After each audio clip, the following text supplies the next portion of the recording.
Breaking news in right now, Roger Stone apologizing to the judge in his case tonight after President Trump's longtime advisor, who is under federal indictment and facing some serious jail time, posted on Instagram not once but twice today attacks against Judge Amy Berman Jackson, calling it an upcoming show trial next to a picture of the judge. We're actually not showing you the picture due to its dangerous implications, but the image had what appears to be the distinct image of crosshairs behind her.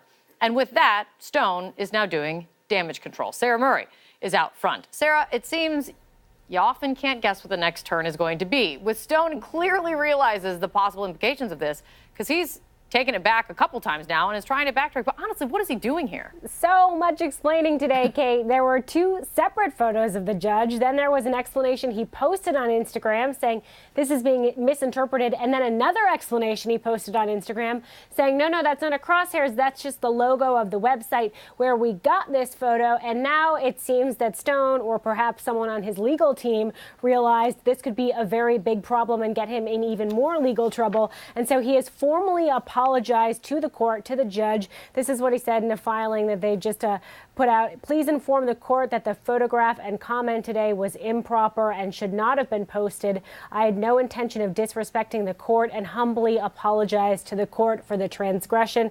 Kate, it says to the court there, but make no mistake, Roger Stone is apologizing to the judge, and I'm sure he's hoping that this judge, who she's tough, is not going to look at the rules of his bail and decide, you know what, he cannot handle himself out of jail. Maybe he should await trial from a cell. She did that with Paul Manafort, although that was for witness tampering. So we'll see if the judge responds, Kate. Absolutely. And like his friend Donald Trump, Roger Stone, not one to apologize so much. So you see that he really realizes it tonight. Great to see you, Sarah. Thanks so much.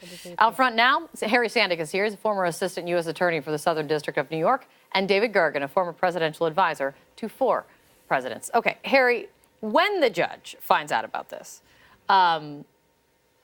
apology included, what is the possible fallout?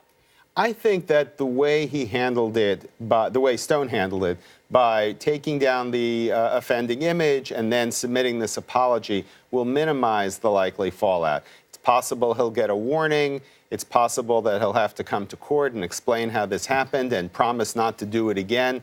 I would be surprised, just as a matter of my own experience, if he were actually put in. As we just mentioned a moment ago, when Manafort was detained, he was detained basically because of witness tampering, which is more serious than this very, very bad Instagram post. Yeah, poor choice is, I think, not even close to what one should say about it. David, the president of the United States attacks judges and the judicial branch with relative regularity, and if they don't decide in his favor. We have seen this over and over again.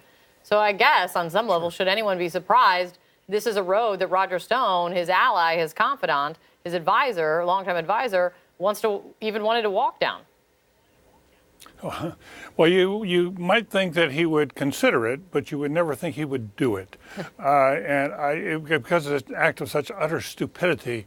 I mean, here he is soon to come before this female judge, who is an Obama appointee, Paul Manafort, his friend, went before this judge. She threw the book at him.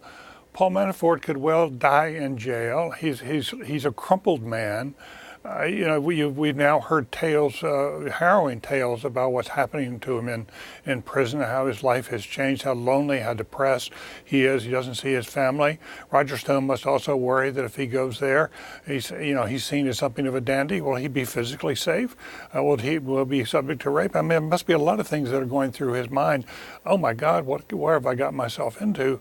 So in light of that, how odd, how perfectly odd. To even post this thing, especially with that crosshairs, which sent a signal to everybody and got people on the dark net, just really got conspiracy theories rolling during the day. How odd he did this. But the bigger question is, why is it the President of the United States, why has he over the years surrounded himself with so many odd people, many of whom are now heading for the slammer? Yeah, I mean, when you you look at the Paul Manafort case and kind of the gag order that was put in place there. You look at the Roger Stone case and I guess I've been calling it a partial gag order, if you will, and kind of the circumstances of it. Is this one of those things that could change the terms of that? It absolutely could. I mean, one thing the judge might consider doing is to place further restrictions on him, maybe some sort of modified home detention, which, of course, was something that Manafort was subject to for a time. That's right. So it is possible the conditions will be increased. She framed the gag order the same way that she did in the Gates and Manafort case, that in substance he can't say things that would prejudice the administration of justice. Maybe she needs to make clear to him, in case there's any doubt, this sort of thing would potentially prejudice the administration of justice. This is what we're talking about, and you'll be held in contempt or worse if you do it again. So it wouldn't surprise me if there was some sort of warning, some sort of fallout, but the speed with which he took it down and then submitted this unusual apology, I think for most judges would be taken as an acknowledgement that this person understands that they did something terrible and hopefully won't do it again. That they went over the line, they went over the line quick and tried to run back really quick.